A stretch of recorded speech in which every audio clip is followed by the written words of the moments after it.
하나님 말씀 디모데전서 2장 1절부터 7절까지의 말씀입니다. 제 성경으로는 신약성경 338쪽입니다. 디모데전서 2장 1절부터 7절까지입니다. 비춰주시면 우리 한 목소리로 1절부터 7절까지 읽도록 하겠습니다. 그러므로 내가 첫째로 권하노니 모든 사람을 위하여 간구와 기도와 도고와 감사를 하되 임금들과 높은 지위에 있는 모든 사람을 위하여 하라. 이는 우리가 모든 경건과 단정함으로 고요하고 평안한 생활을 하려 함이라. 이것이 우리 구주 하나님 앞에 선하고 받으실 만한 것이니 하나님은 모든 사람이 구원을 받으며 진리를 아는 데에 이르기를 원하시느니라. 하나님은 한 분이시요 또 하나님과 사람 사이에 중보자도 한 분이시니 곧 사람이신 그리스도 예수라. 그가 모든 사람을 위하여 자기를 대속물로 주셨으니 기약이 이르러 주신 증거니라. 이를 위하여 내가 전파하는 자와 사도로 세움을 입은 것은 참말이요 거짓말이 아니니 믿음과 진리 안에서 내가 이방인의 스승이 되었노라.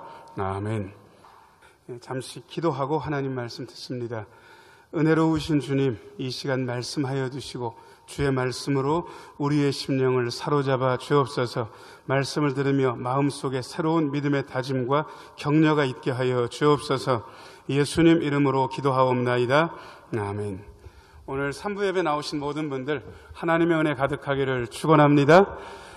원래 가을 되면 주일날쯤 날씨가 좋게 되면 설교 서론을 어떻게 시작하냐 그러면 사랑하는 여러분, 완연한 가을입니다.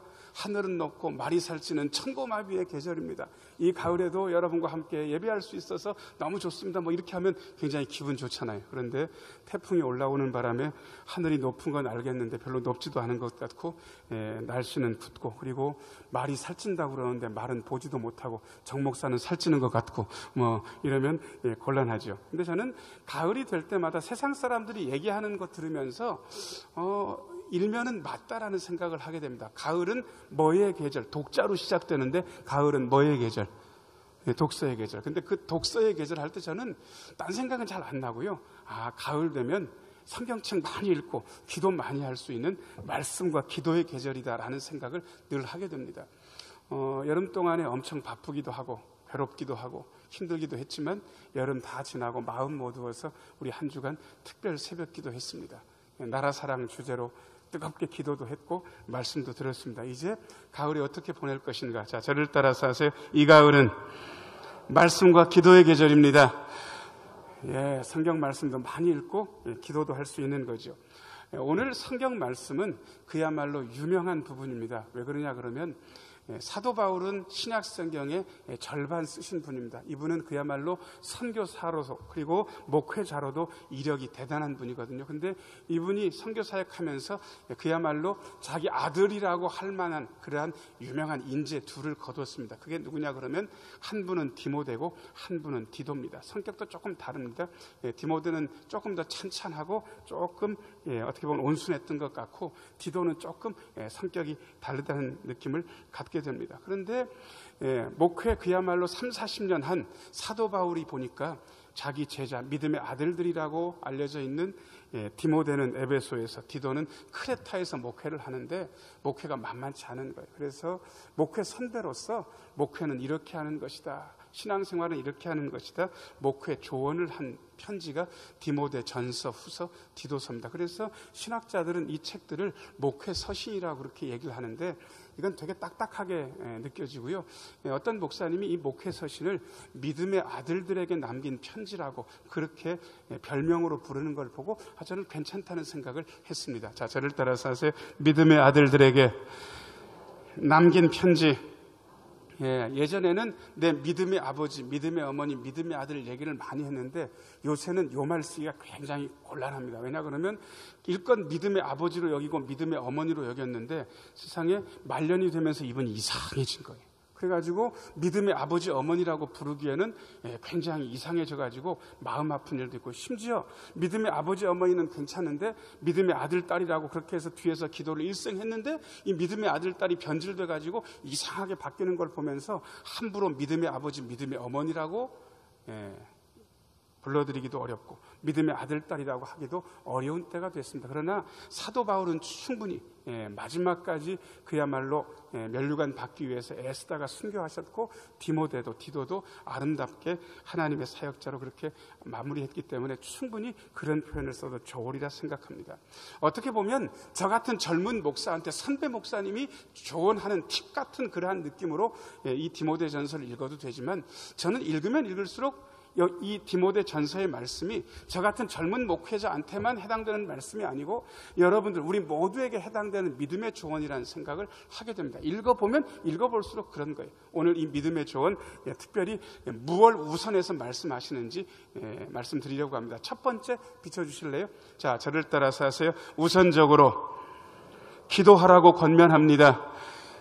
1절 말씀 한번 읽어보겠습니다. 1절. 같이 한번 읽어보겠습니다. 시작. 그러므로 내가 첫째로 권하노니 모든 사람을 위하여 간구와 기도와 도고와 감사를 하되. 제가 한번 저 혼자서 읽어볼 테니까 정 목사가 잘 읽나 이상하게 읽나 잘 한번 들어보세요. 제가 한번 읽어볼게요. 저 혼자서. 그러므로 내가 둘째로 권하노니 모든 사람을 위하여 간구와 기도와 도고와 감사를 하되. 제가 잘 읽었습니까? 잘못 읽었습니까? 어디가 잘못됐습니까? 첫째로. 여러분, 신약 성경의 절반을 쓴 사도 바울이면 첫째로 권하노니 성경 말씀을 읽어라 이렇게 할 것 싶은데, 세상에 모든 사람을 위해서 간구, 기도, 도고, 감사, 그냥 한마디로 기도, 모든 사람을 위해서 기도하는 게 사도 바울이 자기 아들 디모데, 영적인 아들 디모데한테 권하는 첫 번째 권면이었던 거예요. 우선적 권면이 기도하라는 권면이에요. 예수 믿는 사람이 예수 믿는 사람인 이유는 딱 한 가지밖에 없습니다. 예수 믿는 사람이 예수 믿는 사람일 수 있는 이유는 이분이 기도하기 때문에 그렇습니다. 자, 저를 따라서 하세요. 우리는 기도하는 사람입니다. 그래서 예수 믿는 사람이 기도하지 않게 되면 그분은 껍데기는 예수 믿는 사람일지 몰라도 알 속은 예수 믿는 사람 아닙니다. 더 이상 기도하기가 싫어지기 시작하면 그분은 예수 믿는 사람의 이름은 가지고 있을지 몰라도 예수 믿는 사람 노릇 못합니다. 그래서 기도해야 됩니다. 첫째 권면이 기도인 거예요. 그래서 교회는 딴 얘기 잘 안 해요. 목사도 제가 여러분들한테 드리는 말씀 중에 거의 대부분은 기도합시다, 성경 말씀 읽읍시다, 그것 빠고는 뭐가 있습니까? 그냥 거의 전부지. 왜? 우선적으로 해야 되는 게 기도니까. 자, 그런데 오늘 1절 말씀 보시면 뭔가 조금 다릅니다. 그러므로 내가 첫째로 권하노니, 어떤 사람을 위하여 이렇게 되어 있습니까? 모든 사람을 위하여 이렇게 되어 있습니까? 모든 사람. 여러분, 교회 생활 하다 보면 교회는 죄인들의 공동체이기 때문에 어떤 사람은 나한테 잘해주지만 어떤 사람은 나한테 까칠하게 굴 때도 있습니다. 어떤 사람하고는 사이가 좋지만 어떤 분들하고는 사이가 안 좋아질 때도 있어요. 어떤 사람하고는 잘 지내지만 어떤 분들하고는 다투기도 할 때 있는 거예요. 그러면 또 어떤 분들은 좋기도 하고 어떤 분들은 밉기도 하는 거예요.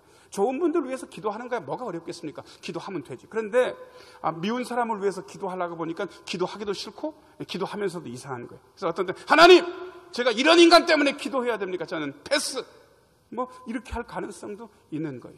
그런데 여러분, 하나님께서 사도를 통하여 우리에게 주시는 말씀은 싫든지 좋든지 너의 마음에 들든지 안 들든지 아는 사람이 있으면 모든 사람을 위해서 기도하라고 권면하고 계십니다. 이게 첫 번째 권면이. 자, 저를 따라서 하세요. 모든 사람을 위하여 기도해야 합니다.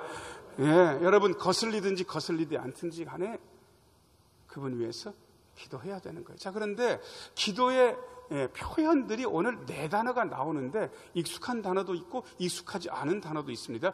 세 번째 줄 간구부터 한번 4단어를 한번 읽어보겠습니다. 시작.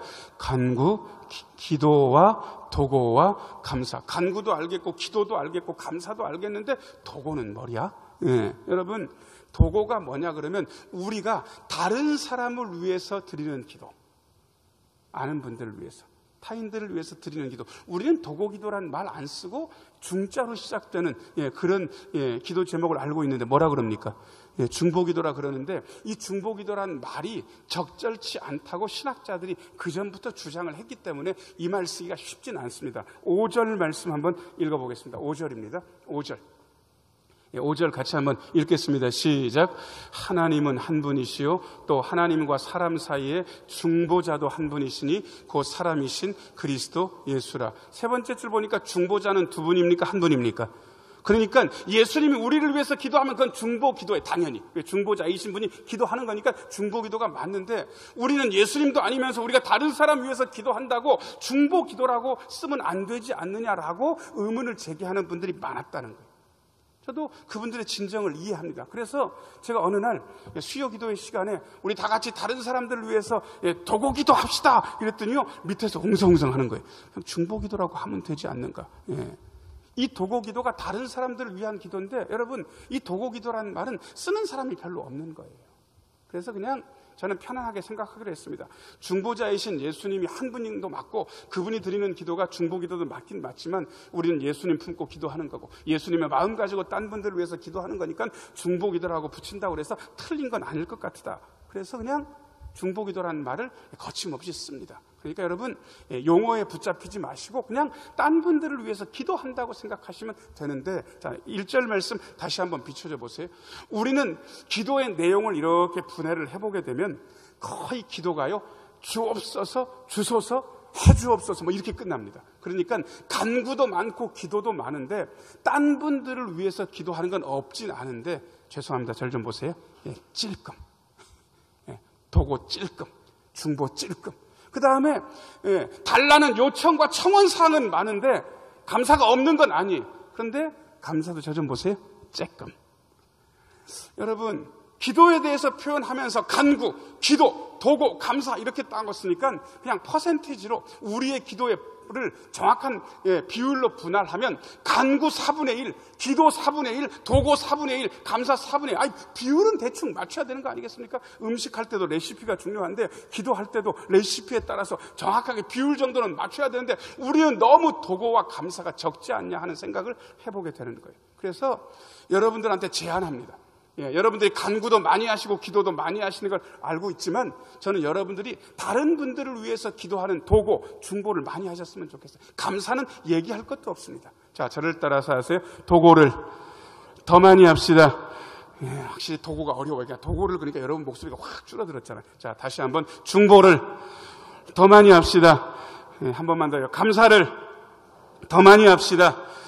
우선적으로 사도 바울이 자기 믿음의 아들 디모데한테 모든 사람을 위해서 기도하는데 간구하고 기도하고 도고하고 감사하자고 그렇게 우선적으로 권면하고 있습니다. 이 우선적 권면에서 벗어날 수 있는 사람은 아무도 없습니다. 저의 우선적인 일, 여러분들의 우선적인 일, 예수를 믿는 분이라면 해야 될 우선적인 일이 기도라고 우리는 권면받았습니다. 그 다음에 기도의 대상자들이 중요하거든요. 자, 저를 따라서 하세요. 위정자들을 위해 기도해야 합니다. 2절 읽어보겠습니다. 2절 말씀. 화면 보면서 같이 읽겠습니다. 시작. 임금들과 높은 지위에 있는 모든 사람을 위하여 하라. 이는 우리가 모든 경건과 단정함으로 고요하고 평안한 생활을 하려 함이라. 여기 보니까 임금들과 높은 지위에 있는 모든 사람을 위해서 하라. 그냥 위정자들. 우리 장로님들, 권사님들 늘 나와서 나라를 위해서 기도하실 때 위정자들을 위해서 기도하시잖아요. 여러분, 위정자들을 위해서 기도하는 게 사도의 권면입니다. 그런데 이렇게 말씀드리면, 목사님, 저는 정치적 색깔이 분명합니다. 저는 현 정부가 마음에 들지 않습니다. 그래서 저는 기도하지 않습니다. 뭐 이런 분들도 계실 수 있겠죠. 또 어떤 분들은 또 정 목사가 축도 끝에 맨날 대한민국 위해서 축도하니까 정 목사님은 색깔이 뭐 이럴 거다. 근데 여러분, 제가 진실을 알려드릴게요. 저는 박근혜 대통령님이 대통령님이었을 때도 그분 위해서 기도했고, 지금 문재인 대통령님이 대통령님이신데도 제가 여전히 기도하고 있습니다. 다음번에 어떤 분이 대통령님이 되실지 저는 정당도 모르고 인물도 모르지만 어떤 분이 대통령이 되셔도 그분이 대한민국의 대통령님이라면 그분 위해서 기도하고, 여의도 정가에 하는 일들이 마음에 들든지 안 들든지 국회를 위해서 기도하고, 사법부를 위해서도 기도하고, 보령시장님을 위해서도 기도하고, 대천 오동장님을 위해서도 기도하고, 우리 관광협회를 위해서도 그냥 저는 기도합니다. 여러분, 위정자들을 위해서 기도하는 것이 사도의 권면인 거예요. 정치적 색깔과 상관없이 임금들과 높은 지위에 있는 모든 사람을 위해서 하라고 하나님께 사도를 통해서 권면하고 있습니다. 이게요, 남 위해서 그런 게 아닙니다. 이렇게 기도해야 우리에게 좋습니다. 네 번째 줄 이는부터 같이 한번 읽어보겠습니다. 시작. 이는 우리가 모든 경건과 단정함으로 고요하고 평안한 생활을 하려 함이라. 우리의 삶이, 우리의 일상이 어때야 되는지 여기 네 단어 가지고 우리의 삶의 일상의 지표를 삼을 수 있게 얘기하고 있습니다. 네 번째 줄 보니까 우리가 모든 뭐라고 되어 있습니까? 경건. 그 다음에 뭡니까? 단정함. 그 다음에 뭡니까? 고요. 그 다음에 평안. 이게 우리의 삶에 있어야 되는 일들인 거예요. 우리는 경건하게 살고, 우리는 단정하게 살고, 우리는 고요하게 살고, 우리는 평안함으로 살아요. 우리의 생활이 이래야 된다. 그런데 이렇게 생활하려면 위정자들을 위해서 기도해야 된다고 하나님께서 사도를 통해서 말씀하고 계십니다. 심지어 3절에는 이렇게 되어 있습니다. 3절 말씀 같이 한번 읽겠습니다. 시작. 이것이 우리 구주 하나님 앞에 선하고 받으실 만한 것이니. 정치적 색깔과 상관없이 위정자들을 위해서 기도하는 것이 우리 구주 하나님 앞에서 선한 일이라고, 이것이 하나님께서 받으실 만한 일이라고 여기 되어 있습니다. 성경 말씀의 말입니다. 그러니 어떻게 위정자들을 위해서 기도 안 할 수 있겠습니까? 마음에 들든지 안 들든지 기도해야지. 하나님의 명령이니까 말입니다. 사도 바울은 디모데에게 기도의 마음, 기도의 대상에서도 얘기하고 있지만 기도 내용에 대해서도 이야기를 합니다. 화면에 나와 있는데 세 번째 같이 한번 읽어보겠습니다. 자, 시작. 기도의 내용은 하나님의 마음, 그리스도 예수입니다. 4절 말씀 한번 읽어보겠습니다. 4절입니다. 4절 같이 읽겠습니다. 시작. 하나님은 모든 사람이 구원을 받으며 진리를 아는 데 이르기를 원하시느니라. 아멘. 그 4절 말씀 좀 붙잡고 계세요. 보통 기도할 때 그 내용으로 우리의 마음을 담으라고 합니다. 이것은 굉장히 중요한 조언이고 기도하는 분들이 절대로 잊어버리면 안 되는 기도의 철칙입니다. 자, 저를 따라서 하세요. 우리의 기도에 내 마음을 담아야 합니다. 마음이 담기지 않는 기도는 죄송합니다. 승려들이 연불하는 거랑 똑같아요. 아마 또 이 얘기를 승려분들이 들으면 우리도 마음 담아서 한다 뭐 그럴 수는 있을지는 몰라도 마음이 담기지 않는 기도는 주문하고 하나도 다를 바가 없는 거예요. 기도의 원칙, 우리의 마음을 담는 거예요. 그런데 예수를 믿는 사람들의 기도의 원칙 두 번째는 우리의 마음, 나의 마음만 담는 것이 아니고 하나님의 마음도 담아낼 수 있어야 됩니다. 자, 저를 따라서 하세요. 우리의 기도 안에 우리의 마음, 하나님의 마음이 담겨 있어야 합니다. 여러분, 4절이 누구의 마음 같습니까? 하나님은 모든 사람이 구원을 받으며 진리를 아는 데 이르기를 원하시느니라. 여러분, 이게 하나님의 마음이었던 거예요. 사도 바울이 디모데한테 권면하면서 자기의 마음만 담아낸 것이 아니라 하나님의 마음도 담아서 권면하고 하나님의 마음도 담아서 기도하는 법을 가르쳐주고 있습니다. 많은 분들이 자기의 마음 담는 것은 알고 있습니다. 기도는 우리의 마음을 담아서 정말로 간절한 마음 가지고 하니까. 그런데 점점 우리의 기도가 커가면 커갈수록 점점 더 기도가 깊어지면 깊어질수록 우리의 마음뿐만이 아니라 하나님의 마음이 담기기 시작해야 그 기도가 좋은 기도인 거예요. 예수님께서 겟세마네 동산에서 기도하셨습니다.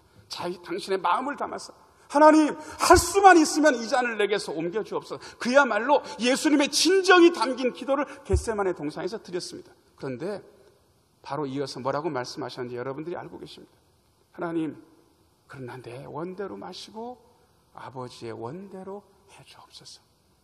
당신의 마음도 담아냈지만 기도 안에 하나님의 마음도 담겨있는 거예요. 저는 우리 장로님들 기도하시고 권사님들 신방 모시고 다닐 때 기도를 하시는 걸 들으면 대단히 은혜 받습니다.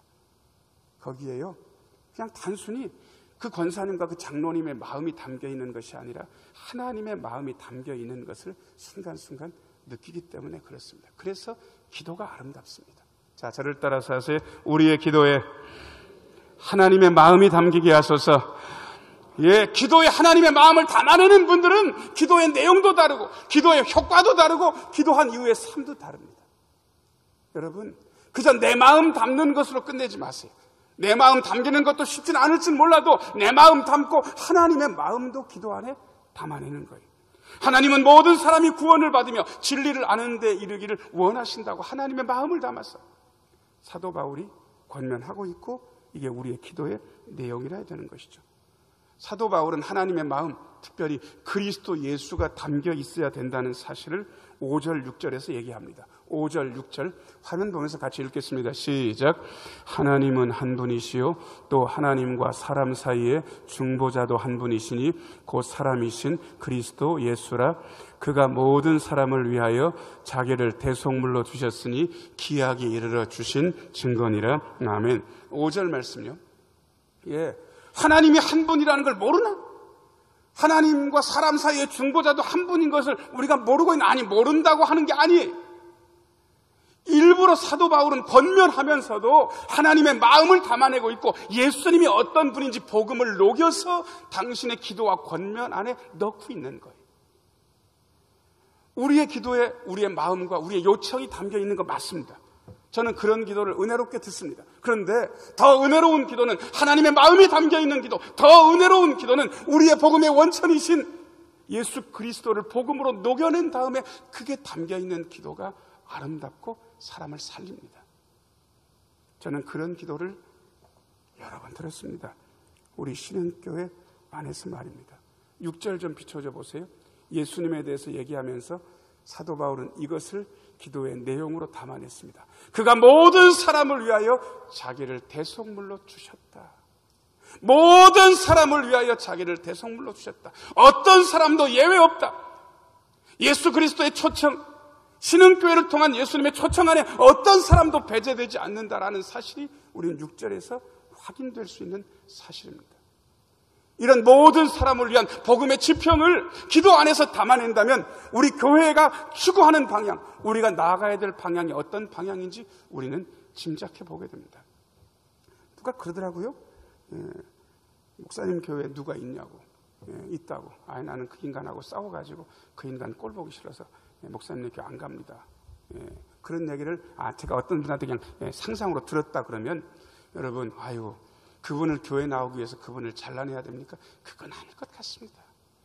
적어도 교회, 그리스도의 마음, 하나님의 마음을 알고 있는 교회라면, 모든 사람이 구원을 받기를 원하시는 하나님의 마음을 안다면 어떤 죄를 저지르고 어떤 평판을 받든지 어떤 평가를 받든지 그분은 교회 안에, 신흥교회 안에 기쁘게 올 수 있어야 돼요. 그리고 그분이 하나님 품에 왔다면 그분은 교회 안에서 환영받아야 되는 거예요.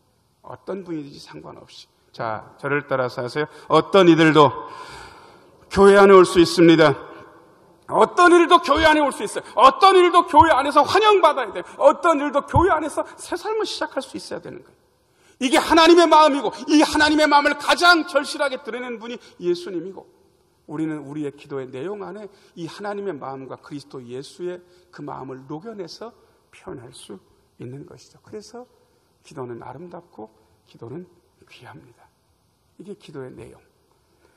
사도 바울은 디모데에게 기도의 내용만 이야기하지 않고 기도의 방향도 일러주고 있습니다. 네 번째입니다. 자, 저를 따라서 하세요. 기도의 목적과 방향은 믿음과 진리의 삶입니다. 7절 말씀 읽어보겠습니다. 7절. 화면 보면서 같이 읽겠습니다. 시작. 이를 위하여 내가 전파하는 자와 사도로 세움을 입은 것은 참말이요 거짓말이 아니니 믿음과 진리 안에서 내가 이방인의 스승이 되었노라. 아멘. 우리의 기도에 약점이 하나가 있다면 우리는 주로 문제를 해결하기 위해서 기도한다는 사실입니다. 이게 잘못된 건 아닙니다. 우리는 이렇게 기도합니다. 재정적인 문제가 있어서 재정적인 문제를 위해서 기도하고, 하나님, 이런 문제 때문에 저는 고통스럽고 신앙생활하기 힘듭니다. 이 문제를 해결해 주세요. 하나님, 저의 문제는 이 질병 때문입니다. 제 아내와 제 남편이, 제 자녀들이, 제 부모님이 이 질병 때문에 고통당하고 있고 이 상태로 계속되면 예수 믿기 어렵습니다. 하나님 해결해 주세요. 질병의 문제 가지고 기도합니다. 문제 해결을 위해서.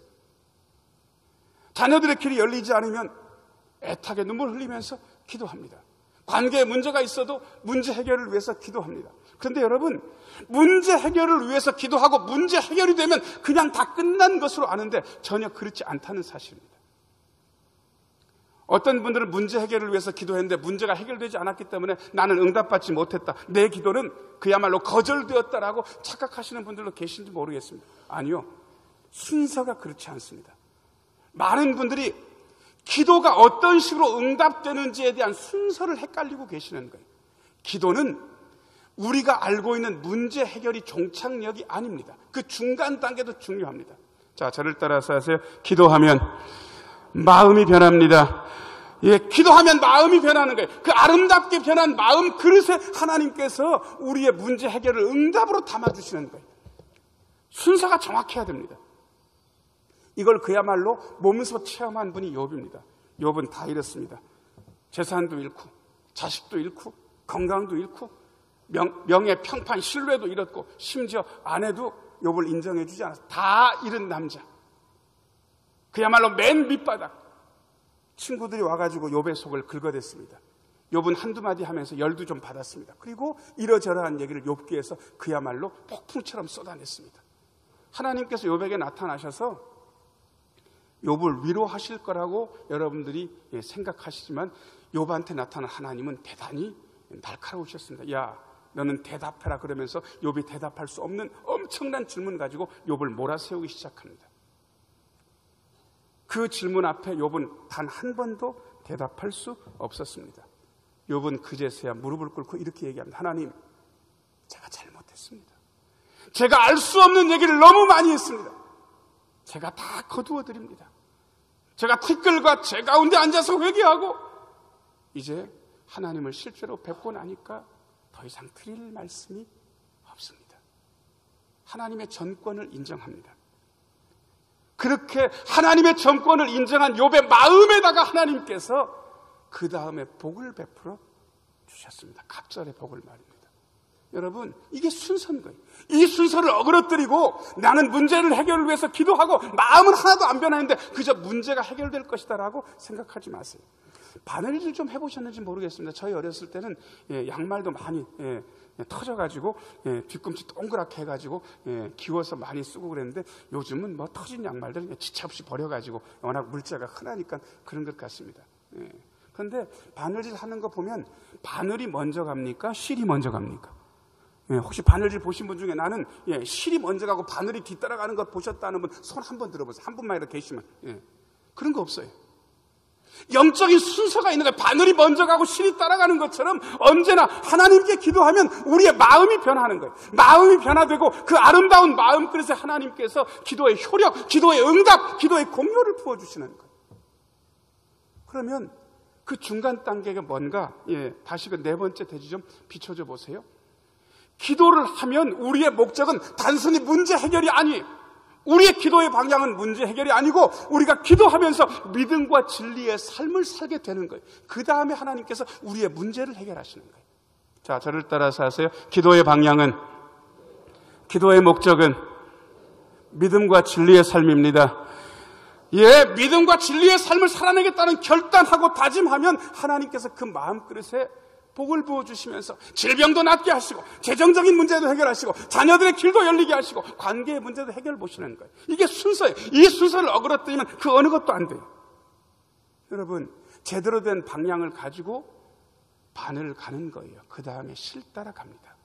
여러분, 이게 영적인 순서. 가장 절실한 기도에 대한 모든 것들을 사도 바울이 디모데에게, 아니요, 더 정확하게는 저와 여러분에게 일러주고 있습니다. 여러분, 뭘 힘쓰고 계십니까? 가장 힘써야 되고 우선적으로 힘써야 될 게 뭐라고 생각하십니까? 저는 결론 내렸습니다. 기도입니다. 간구하고 기도하고 도구하고 감사하고. 누구를 위해서 기도하시겠습니까? 여러분들이 마음에 들든지 안 들든지, 여러분들이 지지하든지 지지하지 않든지 위정자들을 위해서 기도하시고, 그리고 여러분의 마음만 담지 마시고 여러분들의 그 애절한 기도 안에 하나님의 마음, 그리스도 예수님을 담아내고, 그리고 우리의 기도의 목적과 방향이 단순히 문제 해결이 아니라 믿음과 진리의 삶이라고 한다면 하나님은 그 이유를 책임져 주십니다. 여러분, 우선적으로 기도하시고 바르게 기도하시면서 하나님께서 우리의 마음그릇을 변화시키시고 아름답고 좋은 것으로 채워주실 것을 기대하면서 기도로 승리하시는 삶을 살아내시기를 예수님의 이름으로 축원합니다.